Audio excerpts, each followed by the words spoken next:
Estonia, NATO slam brazen, Russian air incursion. Vietnam, Italy push trade investment ties to new heights. Nationwide unified set of textbooks, ensuring equity in education. Hello, so good to see you again in today's news. I'm Hoàng Yên, and here we go to first up of the show.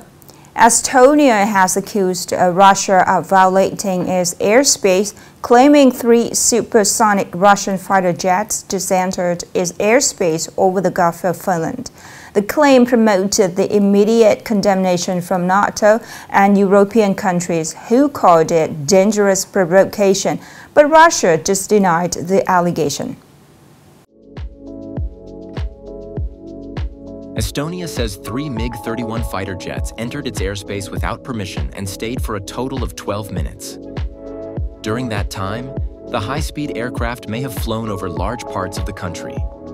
Estonia immediately requested emergency meetings with its NATO allies under Article 4 of the NATO Treaty, which allows member states to convene consultations when they feel their territorial integrity, political independence, or security is threatened. Responding to the accusations, the Russian Defense Ministry affirmed that the MiG-31 fighters only performed scheduled flights, complied with international airspace regulations, and did not violate the borders of any country. President Donald Trump said Friday that he plans to meet Chinese leader Xi Jinping next month on the sidelines of the Asia-Pacific Economic Cooperation Summit in South Korea. It would be the first in-person meeting since 2019 when the two met in Japan. U.S. President Donald Trump said he had a very productive phone call with Chinese President Xi Jinping.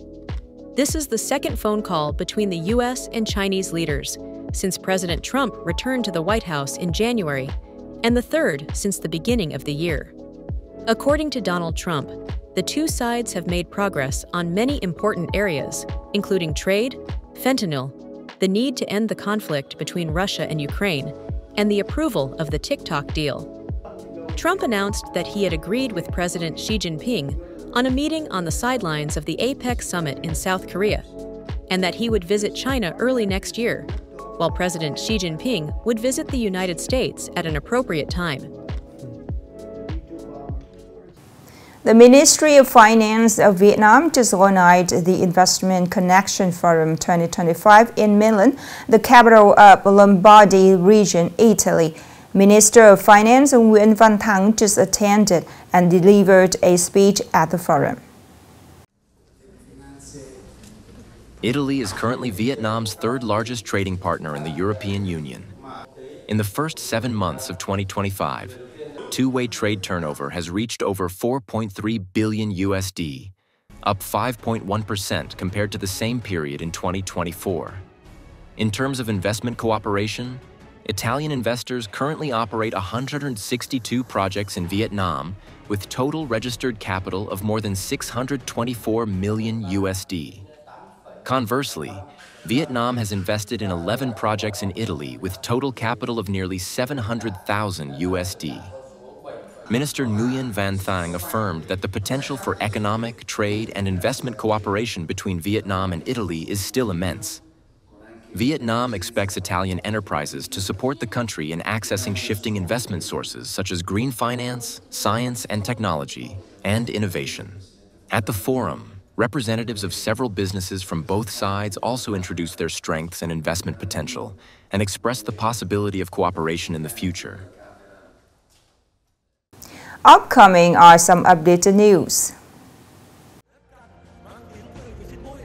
On the evening of September 19th, Dien Bien Province coordinated with the expanded northwestern provinces and Ho Chi Minh City to organize the opening ceremony of the Northwest. Dien Bien expected Flowers Festival in 2025. This is a regional scale, a unique cultural tourism event, promoting the image of the land, culture, and people of the Northwest and Ho Chi Minh City to domestic and international tourists. The efforts to organize the Northwest, Dien Bien Quintessence Festival of Dien Bien Province, Ho Chi Minh City, and the Northwest provinces are concrete actions demonstrating cooperation in tourism development. From there, effectively exploit the tourism potential and advantages of the localities. Gradually create unique economic, cultural, and tourism products with regional and international brands, building a unique and rich quintessence of the Northwest brand.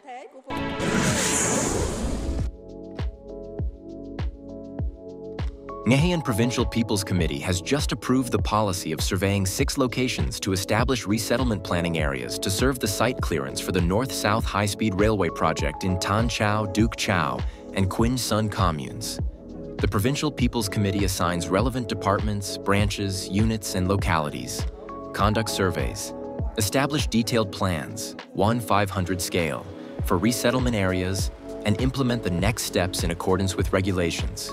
Take the lead in coordinating with relevant departments, branches, agencies, and units to complete procedures on planning, compensation for site clearance, land, construction investment, and other contents in accordance with current laws. Use for the right purposes and for the right resettlement subjects, and avoid waste and loss.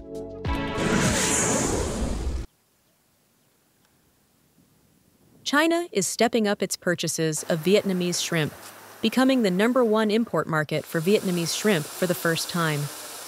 The reason is that China is preparing goods for the Mid-Autumn Festival, one of the biggest holidays, and the demand for food consumption has increased dramatically in this billion-people market. For the past 2 or 3 months, export output to China has grown by 50% and is expected to continue to increase by the end of the year due to increased demand, and the supply from Vietnam has many advantages over its competitors.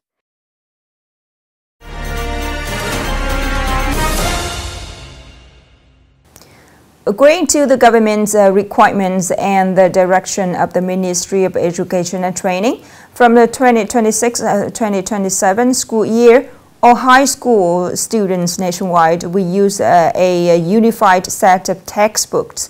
This is an important step in the roadmap for fundamental and comprehensive education reform, while aiming for the goal of providing free textbooks to all students by 2030. More in the story today.